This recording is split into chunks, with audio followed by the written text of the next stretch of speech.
Assalamu alaikum dear students. Hope you will be fine by the grace of Almighty Allah.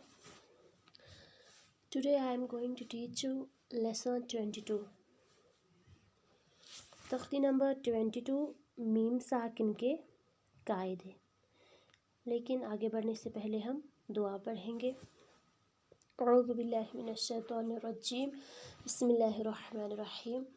Rabbi यस्सिर वला तुअस्सिर वतम्मिम bill खैर वबिका नस्तईनु या फत्ताहु rabbi ज़िदनी इल्मा।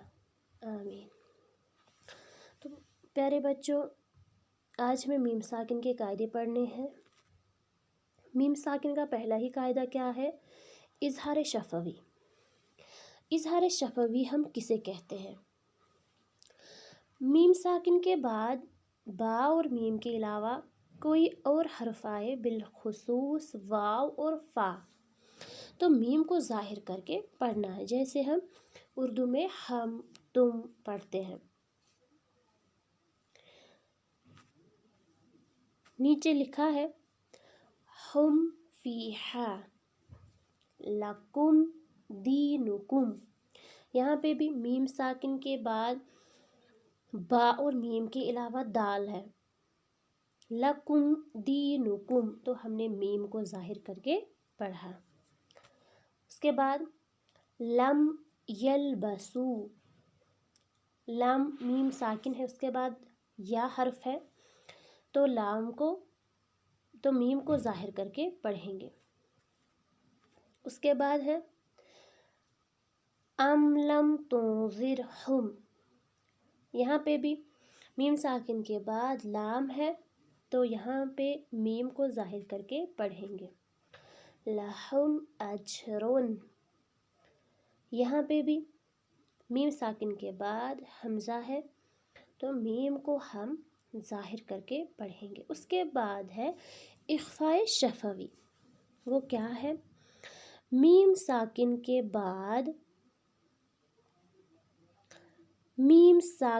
बाद बा आए तो गुना के साथ इख़्फ़ा होगा। इख़्फ़ा का मतलब नाक में थोड़ी देर आवाज़ को छुपाना। तो क्या कायदा है? मीम साकिन के बाद बा आए तो गुना के साथ इख़्फ़ा होगा, तो उसी को कहते हैं इख़्फ़ाए शफ़वी।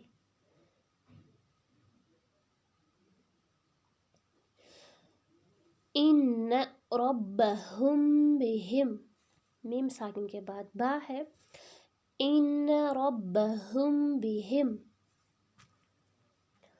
तरमीहिम बिहिजारतिन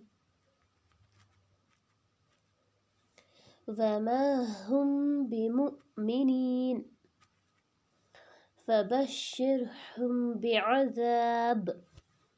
मीम साकिन के बाद बा है, तो क्या कायदा होगा? इख़्फ़ाए शफ़वी। उसके बाद तीसरा कायदा इदगामे शफ़वी।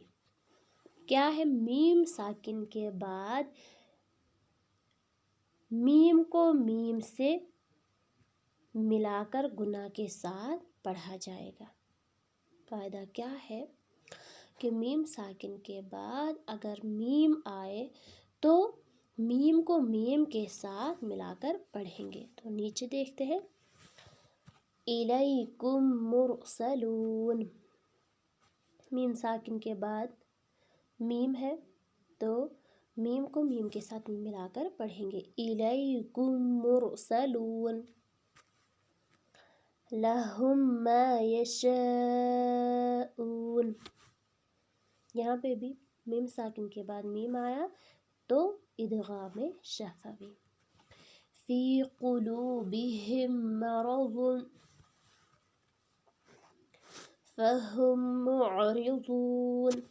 यहाँ पे भी मीम साकिन के बाद मीम आया तो मीम को मीम से मिलाकर पढ़ेंगे। तो ये है मीम साकिन के कायदे। कल इंशाअल्लाह हम आगे बढ़ेंगे। अल्लाह हाफ़िज़।